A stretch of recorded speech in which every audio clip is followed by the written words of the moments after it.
네, 여러분 안녕하십니까? 우리 행복한 안식일, 특별히 추석 명절을 맞이하기 전에 우리 오늘 함께 말씀 나누게 해주셔서 하나님께 감사를 드립니다. 특별히 우리 간호자 성도님 직접 함께 뵈서 너무 감사합니다. 하여튼 이 발걸음이 하늘까지 꼭 함께 하시기를 간절히 바랍니다. 오늘은 어쩌면 오늘이란 제목으로 우리 베드로후서 3장 9절에서 14절에 있는 말씀을 본문으로 해서 하나님의 말씀을 전하겠습니다. 여러분 성경책을 베드로후서를 좀 찾아주시면 좋을 것 같습니다. 3장 9절을 펴 놓으시고 오늘 말씀을 들으시면 좋겠습니다. 이제 좀 있으면 추석이죠. 한가위입니다. 넉넉하고 풍요로운 한가위.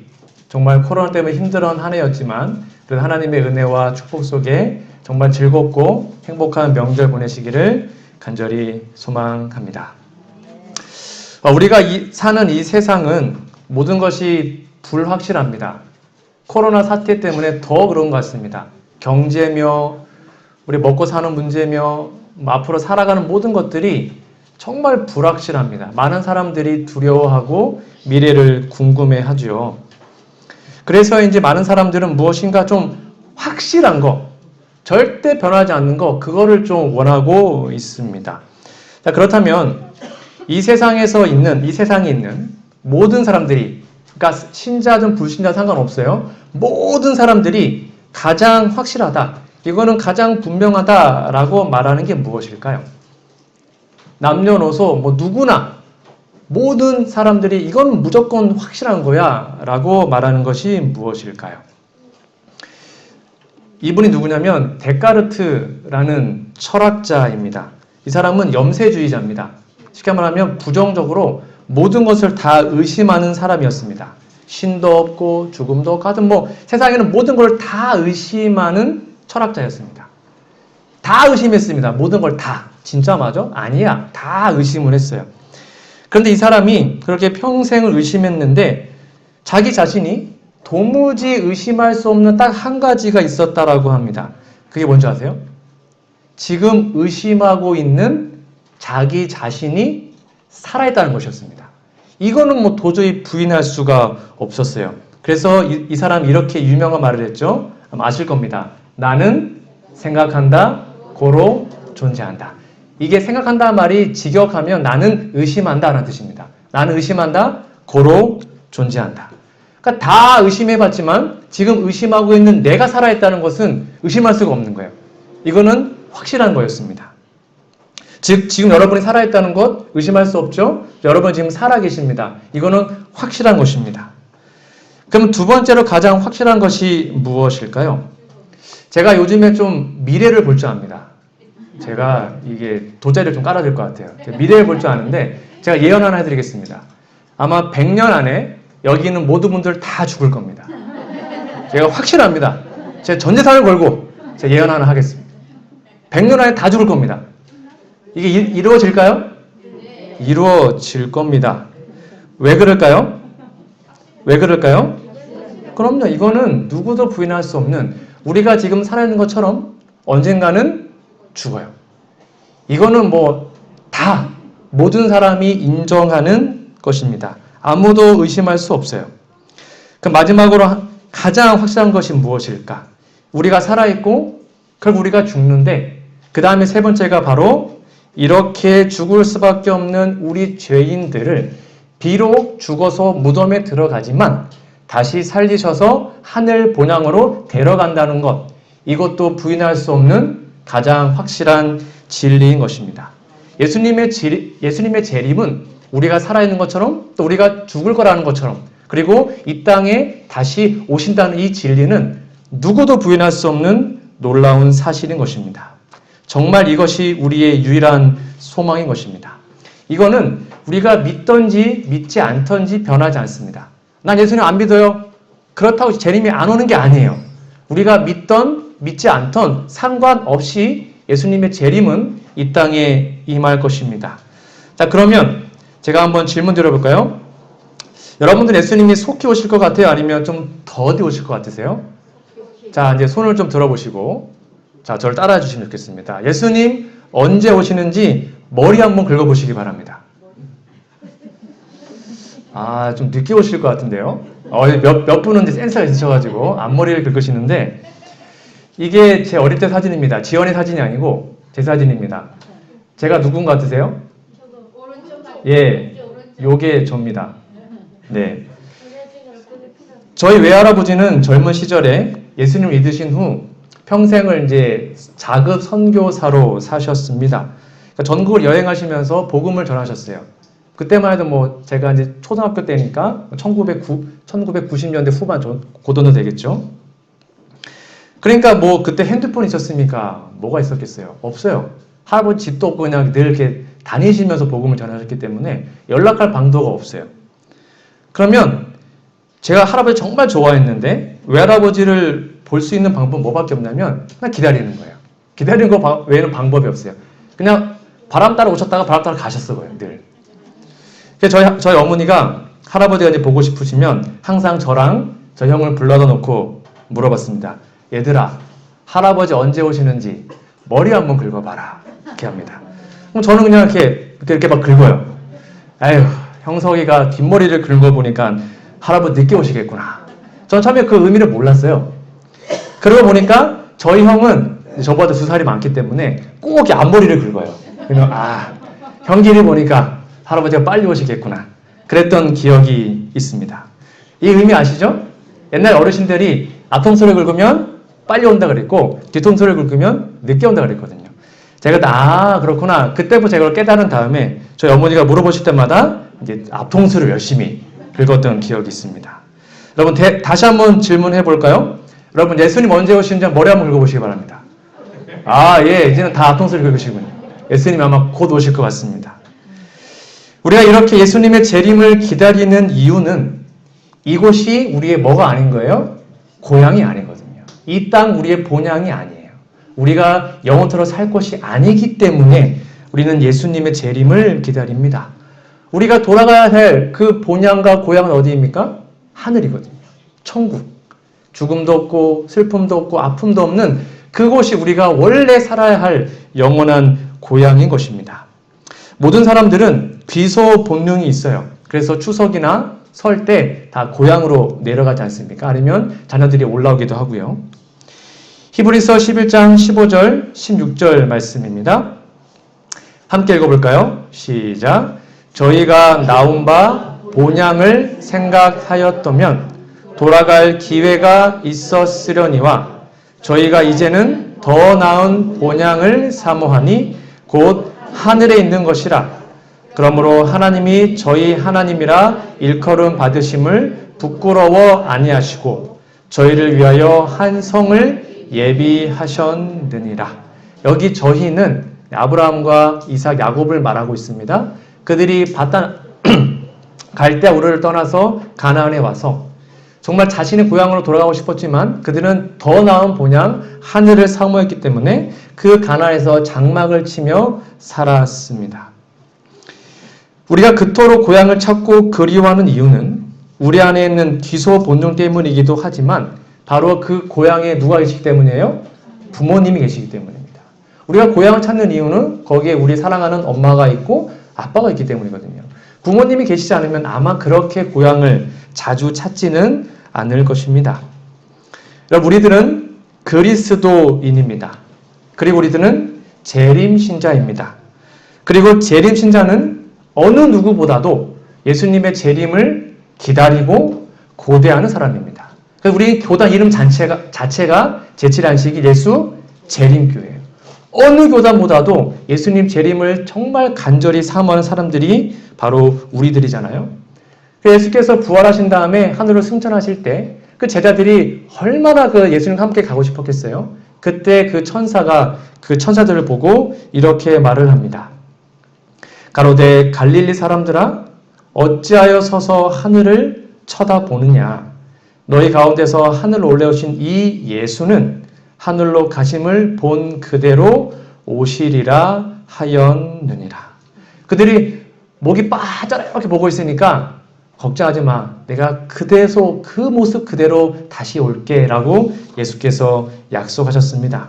그래서 예수님의 승천 이후로 모든 사람들은, 모든 그리스도인들은 시대마다 예수님의 재림을 기다리는 사람이 되었습니다. 그리고 지금 이 시대를 살고 있는 우리들, 정말 예수님의 재림이 가까운 이 시대에 우리는 재림 성도로 살아가고 있습니다. 여러분, 그렇다면 재림을 기다리는 재림 성도들의 특징은 무엇일까요?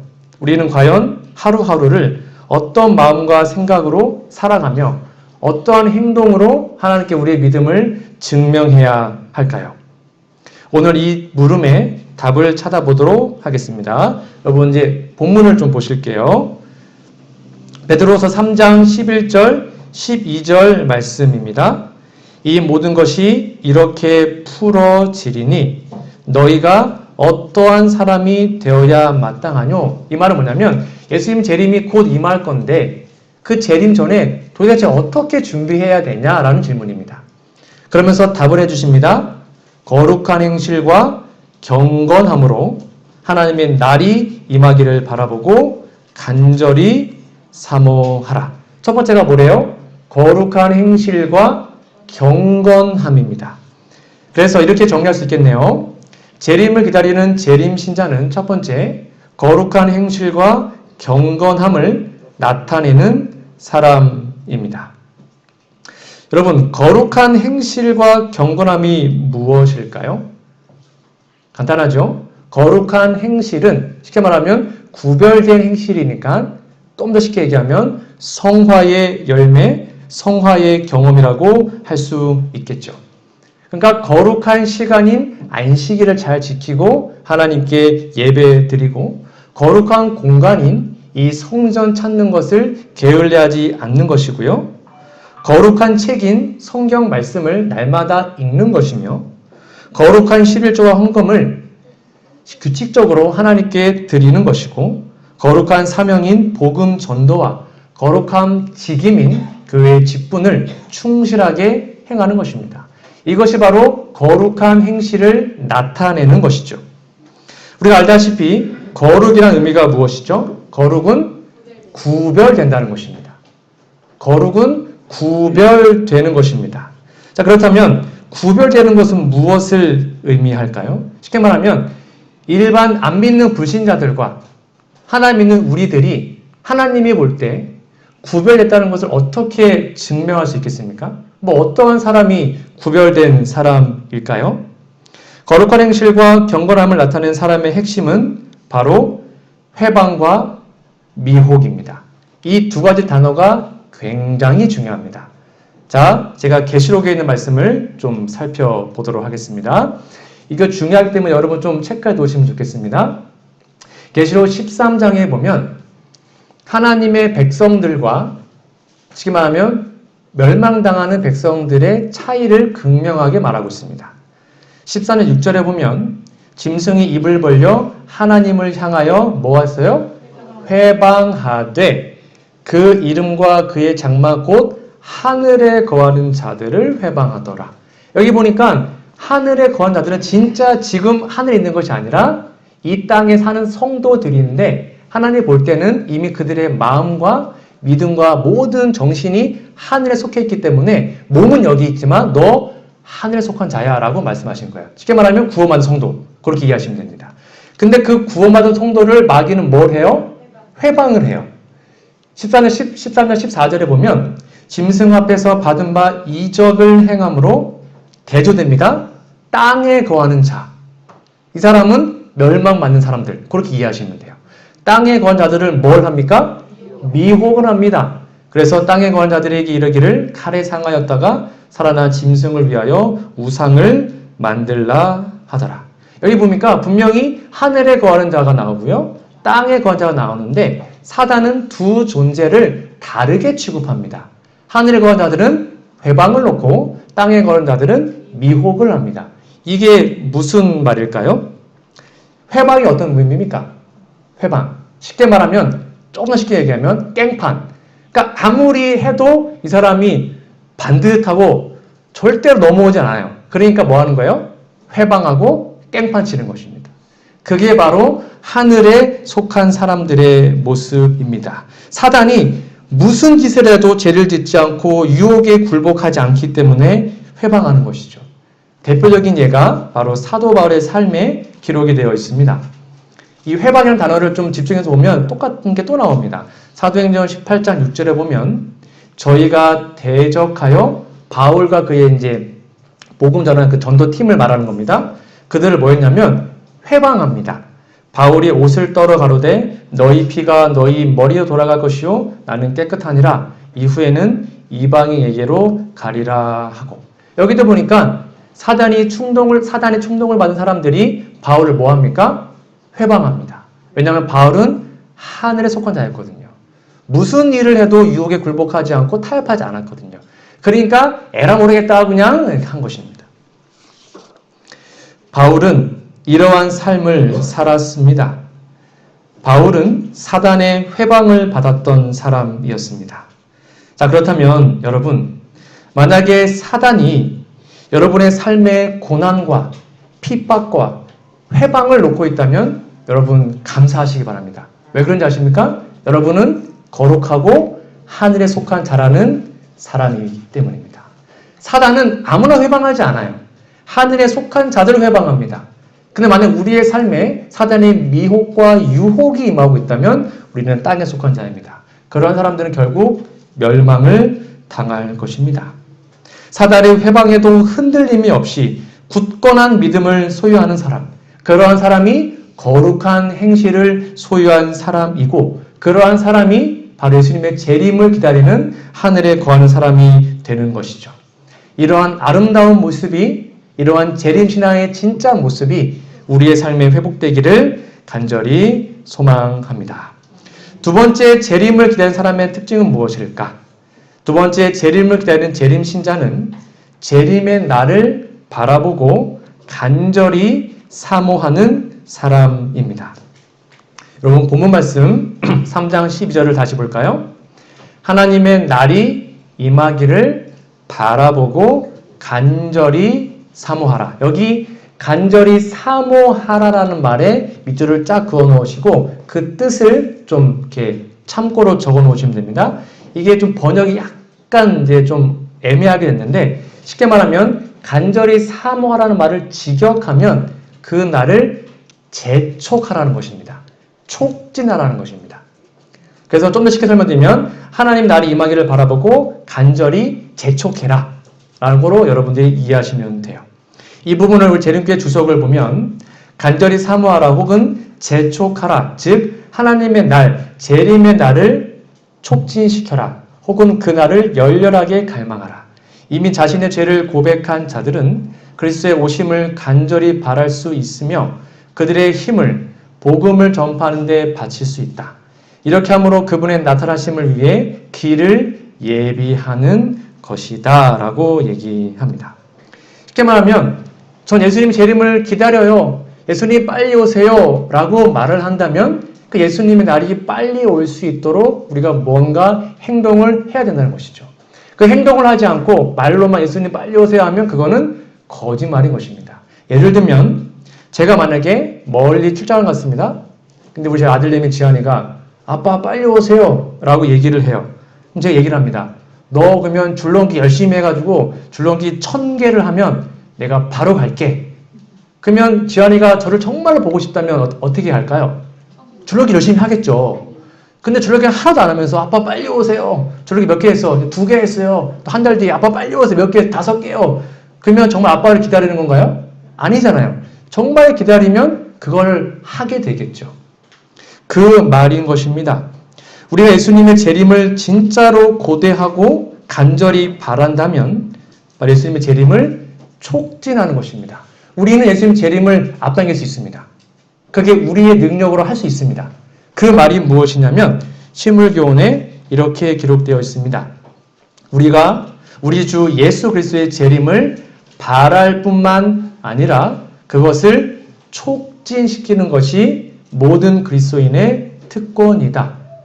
그의 이름을 믿노라 하는 자들이 그분께 영광을 돌릴 수 있는 열매를 맺는다면 온 세상에는 얼마나 빨리 복음의 씨가 뿌려질 것인가? 최후의 큰 수확을 위해 곡식은 속히 익을 것이며 그리스도께서는 귀한 곡식을 거두기 위해 강림하실 것이다. 무슨 말입니까? 예수님의 재림을 정말로 촉진하는 것은 딱 하나밖에 없습니다. 복음을 전파하는 것입니다. 여러분, 성경의 재림의 징조는 딱 하나밖에 없습니다. 여러분, 그걸 조금 구별하셔야 됩니다. 뭐 지진이 난다, 뭐 전염병이 임한다, 뭐 화산 폭발이 난다, 전쟁이 난다. 그건 재림의 징조가 아닙니다. 그거는 종말의 징조입니다. 즉, 재림과 종말은 같은 날 일어납니다. 그런데 다른 사건이죠. 종말은 세상의 끝. 그래서 예수 믿지 않은 사람들은 그 종말의 날에 자신의 모든 걸 잃어버리고 멸망당합니다. 근데 재림은 우리의 새로운 삶의 시작입니다. 재림을 맞이하면 그때부터 하늘에 가서 영원한 생명을 시작하게 되죠. 그러니까 아무리 하루에 수천 번씩 지진이 나도 코로나보다 더 심한 전염병이 전 세계로 휩쓸어도 복음 전파 안 되면 재림이 있어요? 없어요? 없어요.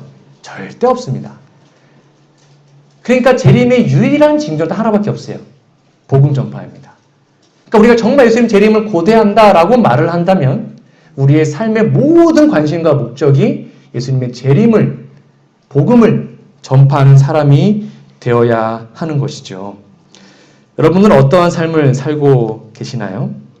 재림의 징조를 기다리면서 예수님의 재림을 기다린다면서 공언하면서 그것을 촉진하기 위해서 복음을 전파하지 않는다면 우리는 거짓말하는 자가 되는 것이죠. 정말 예수님 재림이 얼마 남지 않은 것 같습니다. 정말 그런 것 같습니다. 우리의 모든 관심을 오직 예수님의 재림에 맞추어서 세상의 모든 미련과 애착을 버리는 진짜 재림 성도 우리 모두가 되시기를 간절히 바랍니다. 세 번째, 재림을 기다리는 재림신자는 무엇일까? 평강 가운데 나타나기를 힘쓰는 사람입니다. 오늘 성경 본문 3장 14절을 볼까요? 그러므로 사랑하는 자들아 너희가 이것을 바라보나니 주 앞에서 점도 없고 흠도 없이 평강 가운데서 나타나기를 힘쓰라. 여기 평강 가운데 나타나기 힘쓰라, 이 힘쓰라는 말이 우리 재림교회 주석 이렇게 나와 있습니다. 애쓰다, 전력하다, 일반적으로 급함을 암시한다. 그러니까 평강을 누릴 수 있도록 전심전력을 다하라는 건데요. 사도는 인간의 구원을 성취하는데 그리스도께서 가지신 중추적 위치를 분명히 이해하고 있었지만 신자들로 하여금 하나님의 능력과 협력해야 하는 자신들의 책임을 깨닫게 하고자 원하였다. 그러니까 예수님의 재림을 기다리는 세 번째 신자들의 특징은 평강 가운데 나타나기를 힘쓴다. 그럼 우리가 어제 배운 것처럼 화평하게 하는 것, 평강을 누리려면 크게 두 가지가 필요합니다. 첫 번째가 뭡니까? 우리는 먼저 하나님과 평강해야 합니다. 즉, 죄에 있는 모습 그대로는 하나님과 교통할 수 없잖아요. 그러니까 우리의 죄를 다 용서함 받고 하나님과 불편한 관계가 아니라 하나님과 평강을 누리는 관계가 먼저 되어야 하죠. 그것이 되면 그 다음 단계로 우리는 사람들과 화평한, 화목한 사람을 살아야 한다는 것을 말하고 있습니다. 그리고 이것은 그냥 놔두면 저절로 되는 것이 아니라 뭘 하래요? 힘쓰라고 합니다. 애쓰라는 것이죠. 노력하라는 것입니다. 쉽지 않기 때문에 하나님께 기도하고 또 기도함으로 평강 가운데 하나님과 평강하고 이웃들과 평강할 수 있도록 전심을 다하여 노력하라는 것입니다. 이것이 되게 중요한 문제입니다. 히브리서 12장 14절과 여러분 그 옆에다가 적어 놓으십시오. 베드로후서 3장 14절에 짝꿍되는 것입니다. 평강 가운데 나타나기 힘쓰라라는 것이 짝꿍된 성경절이 히브리서 12장 14절과 로마서 12장 18절입니다. 여기에 두 성경절의 포인트는 모든입니다. 모든 사람으로 더불어 화평함과 거룩함을 쫓으라. 단 한 명도 예외가 없어요. 모든입니다. 이것이 없이는 아무도 주를 보지 못하리라. 여러분 히브리 12장 14절 말씀은 정말 두려운 말씀입니다. 만약 우리가 아직도 용서하지 못하고 화해하지 못한 어느 누군가가 단 한 명이라도 있으면 주님을 볼 수 있다 없다? 없다는 것입니다. 모든 사람이에요. 그래서 로마서 12장 18절에도 할 수 있거든 너희로서는 모든 사람으로 더불어 평화하라. 이것이 바로 예수님의 재림을 기다리는 사람들의 세 번째 특징입니다. 여기 너희로서는 빨간색 부분을 조금 직역해보면 이런 의미가 있다고 합니다. 너희로부터 나오는 것에 대하여 그것이 너희에게 달려있는 한, 쉽게 말하면 우리가 할 수 있는 한 최선을 다해서 하라는 것입니다. 내가 최선을 다했는데 내가 다 사과하고 다 화해했는데 그쪽이 안 받아주는 것은 우리 책임이 아니에요. 그렇죠? 난 다 했거든. 정말 진심으로 사과하고 다 했는데 그쪽이 거절하면 그건 어쩔 수가 없는 거예요. 그거 하나에 뭐라 하진 않아요. 그러나 우리가 할 수 있는 한 최선을 다해서 너희에게 달려있는 한 그걸 하라는 것이죠. 그것이 바로 재림의 준비입니다. 그래서 바울이 이렇게 얘기합니다. 할 수 있거든. 쉽지 않아. 근데 할 수 있거든. 꼭 그렇게 해라. 그것이 정말 중요하다고 말하고 있어요. 여러분들은 지금 모든 사람과 더불어 화평함을 누리고 있습니까?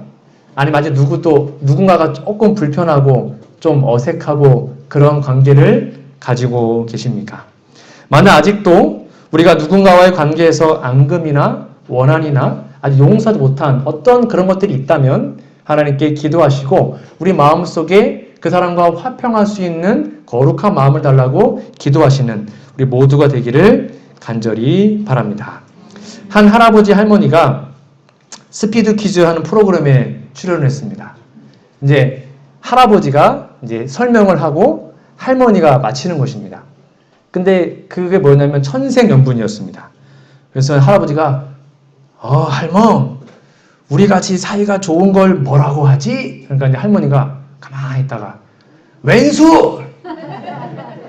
아니 장난치지 말고 두 글자 말고 네 글자야. 평생 왼수!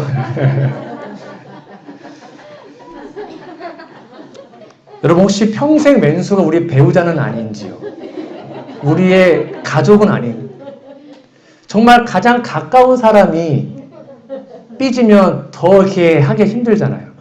가족이니까 편하니까 때론 사과하지 못하고 그냥 그러려니 하고 넘어가고 혹시 그러고 있지는 않은지요? 성경은 이렇게 얘기합니다. 원수를 사랑하라. 우리 배우자가 평생 왼수일지라도 성경은 사랑하라고 얘기합니다. 그렇게 풀고 함께 협력하는 게 바로 우리가 구원받는 또 재림을 기다리는 방법이고 또 가까운 우리의 성도들, 우리의 구역반 식구들, 우리의 교우들이 함께 협력하고 사랑하고 다 풀어내는 것. 그게 바로 예수님의 재림을 기다리는 것입니다. 여러분, 우리는 하나의 가족입니다. 한 아버지 섬기고 있습니다. 결국 우리가 다 하늘 가서 함께 살 거잖아요. 근데 여기에서 불편하면 하늘에 못 가겠죠. 이 땅에서 함께 용서하고 사랑하고 나누는 그러한 우리 모두가 되기를 간절히 바랍니다. 시대의 소망 745페이지에 이런 말씀이 있습니다. 이에 예수께서 가라사대 아버지여 저희를 사하여 주옵소서 자기 하는 것을 알지 못함이니이다 하시더라. 그리스도께서 원수들을 위하여 드리신 이 기도는 온 세계를 포함한다. 그것은 이 세상이 시작한 때로부터 끝날 때까지 이 세상에 살았거나 앞으로 살게 될 모든 죄인을 포함한다. 모든 사람에게 하나님의 아들을 십자가에 못 박은 죄가 놓여 있다. 용서는 모든 사람에게 값없이 제공되었다. 쉽게 말하면 그 모든 우리가 불편했던 그 사람들도 이미 하나님이 용서했다는 것이죠. 누구든지 원하는 자는 하나님과 화목할 수 있으며 영생을 유업으로 얻을 수 있다. 하나 더 이어서 볼까요? 사도행적에 이런 말씀이 있습니다. 오늘날 하나님의 교회에는 슬프게도 형제의 사랑이 부족하다. 그리스도를 사랑하노라고 공언하는 많은 사람들이 서로 사랑하지 않는다. 근데 여기서 끝나는 것이 아니라 이게 왜 문제가 되냐면 불신자들은 그리스도인이라고 공언하는 사람들의 신앙이 그들의 생애에 성화시키는 가마를 끼치고 있는지를 지켜보고 있으며 그들은 품성의 결점과 행동의 모순을 분별하기에 민감하다. 이게 무슨 말이냐면 여러분 어두운 데서 밝은 데가 잘 보입니까? 아니면 밝은 데서 어두운 데가 잘 보입니까? 첫 번째입니다. 그래서 우리가 운전할 때도 다 불을 끕니다. 어두운 데 있으면 밝은 데가 잘 보여요. 근데 밝은 데서는 어두운 데를 가려면 이렇게 가서 직접 봐야 되거든요. 이게 무슨 말일까요? 어두운 데 살고 있는, 즉 세상에 살고 있는 불신자들은 빛의 자라고 말하고 있는 우리들의 삶을 정말로 민감하게 봅니다. 이게 그 말이에요. 정말 말씀대로 사는지, 정말 예수님처럼 살고 있는지 민감하게 분별합니다. 정말 사이가 좋은지, 사랑이 많은지. 이게 그 말이에요. 그리스도인들은 원수가 그들을 가리키면서 그리스도의 깃발 아래 서 있는 이 백성이 얼마나 서로 미워하는가 보라고 말할 수 있게 하지 말라. 그리스도인들은 모두 동일한 불멸에 관한 복된 소망을 가진 동일한 하늘 아버지의 자녀인 한 가정의 가족이다. 그들을 함께 묶는 유대는 매우 가깝고 부드러워야 한다. 이런 아름다운 모습, 함께 협력하고 기도하고 용서하고 화해하고 이러한 모습이 우리 안에 날마다 회복되기를 정말 진심으로 간절히 소망합니다. 마지막 한 이야기만 들려드리고 오늘 이야기를 마치려고 합니다. 스위스 산 중에 어느 별장에 관광객들이 정말 많이 가는 한 별장이 있다고 합니다. 별장의 규모도 크고 정말 예뻐서 스위스의 관광 명소가 되었어요. 날마다 그 수많은 사람들이 그 별장을 찾아와서 그 규모에 놀라고 정말 깨끗하게 정리되는 것에 대해서 놀랐습니다. 그런데 이 별장 관리하는 한 별장 관리인이 아침부터 저녁까지 쓸고 닦고 정말 열심히 일하는 거예요. 그래서 한 관광객이 물어봤습니다. 여보시오, 이 별장의 주인은 어디 있습니까? 네, 저희 주인은 스위스의 수도인 베른에 살고 있습니다. 그렇군요. 주인은 거기서 뭐 하십니까? 네, 큰 사업을 하고 있습니다. 그럼 그 주인이 별장에 자주 오십니까? 아니요, 아직 한 번도 안 왔습니다. 저는 한 번도 주인을 뵌 적이 없어요. 그러면 월급 어떻게 받으세요? 꼬박꼬박 저한테 계좌이체로 월급을 받습니다. 그러시군요. 그러면 당신은 언제나 주인이 바로 내일 오는 것처럼 열심히 이렇게 준비하시는군요. 그러자 이 관리는 이렇게 얘기했다고 합니다. 아닙니다. 그럼 어떻게 준비하십니까? 이렇게 얘기했대요. 저는 우리 주인께서 내일이 아니라 오늘 오실 것처럼 날마다 준비하며 일하고 있습니다. 언제 와도 저는 준비가 되었습니다. 라고 말을 했다고 합니다. 여러분, 우리가 예수님의 재림을 기다리는 것은 이런 마음인 것입니다. 내일이 아니고 1년이 아니라 오늘 당장 예수님이 이 땅에 오셔도 하나님 속히 오십시오라고 말할 수 있는 사람. 그게 재림 성도입니다. 아직 재림이 안 됐는데 준비 안 됐는데요. 그럼 언제 준비될 건데요? 오늘 준비하지 못하면 예수님의 재림을 준비할 시간은 우리에게 없습니다. 왜냐하면 우리에게는 내일이 없거든요. 우리는 날마다 오늘만 살거든요. 내일 일어나잖아요? 그날도 뭘까요? 오늘이거든요. 예수님은 오늘 오십니다. 그래서 오늘 그 재림을 준비해야 하는 것입니다. 저는 오늘 베드로후서 3장 9절에서 14절에 있는 말씀을 본문으로 해서 어쩌면 오늘이라는 제목으로 말씀을 드렸습니다. 여러분, 정말 어쩌면 오늘 예수님이 이 땅에 오실 수도 있습니다. 그러므로 우리의 삶의 모든 관심과 우리의 마음의 중심이 오직 예수 재림과 천국 본향에 향해 있는 진짜 재림 신자가 우리가 되었으면 좋겠습니다. 왜냐하면 내일은 우리의 날이 아니기 때문입니다. 제가 한 귀한 시를 좀 읽어드리고 말씀을 마치겠습니다. 어쩌면 오늘, 작자 미상입니다. 어쩌면 오늘 우리 주님께서 오시리 그토록 사모하는 본향으로 우리를 데려가시러 저녁 그림자가 들이오기 전에 오래 고대하던 나팔 소리 울리리. 그때 우리는 슬픔과 눈물과 분쟁에서 벗어나 기쁨과 생명의 나라로 솟아오르리. 어쩌면 오늘 마지막 날이리. 그리고 시간은 영영 지나가고 말리라. 우리의 가벼운 고난은 끝날이니 그땐 영광만이 영원히 있으리. 이 수고와 고통의 날들은 멎을 것이고 충성된 일꾼들은 평안히 쉼을 얻으리. 어쩌면 오늘 나의 눈이 보리라. 날 위해 돌아가신 하나님의 어린 양을. 그땐 아무것도 문제되지 않으리. 만약 내가 그분께 충성하기만 했다면 나의 영혼아 그날을 위해 살라. 그리하면 영원한 기쁨이 내 것이 되리라. 아멘. 사랑하는 성도 여러분, 이러한 아름다운 고백이 우리 모두의 고백이 되기를 간절히 소망합니다. 진정한 재림신자는 예수님의 재림에 우리의 모든 관심과 생각을 집중하는 사람입니다. 오늘 잠을 자시기 전에, 하루를 마감하시기 전에 우리의 몸과 마음을 주님께 드림으로 하나님, 오늘 제가 이 밤에 자다가 혹시 못 깨어날지라도 저를 구원해 주십시오. 그리고 속히 예수께서 이 땅에 다시 재림하셔서 우리를 데려가 주십시오. 이렇게 힘들고 험악한 세상에 오래 살고 싶지 않으니 하나님 속히 이 땅에 임해 주십시오. 그러한 기도가 우리의 진심 어린 기도가 되기를 간절히 바랍니다. 예수님 곧 오실 것입니다. 그 귀한 재림의 날에 우리의 하늘 본향에서 우리 모두가 함께 만나서 영원토록 행복하게 살기를 간절히 바라며 오늘 말씀을 마치겠습니다.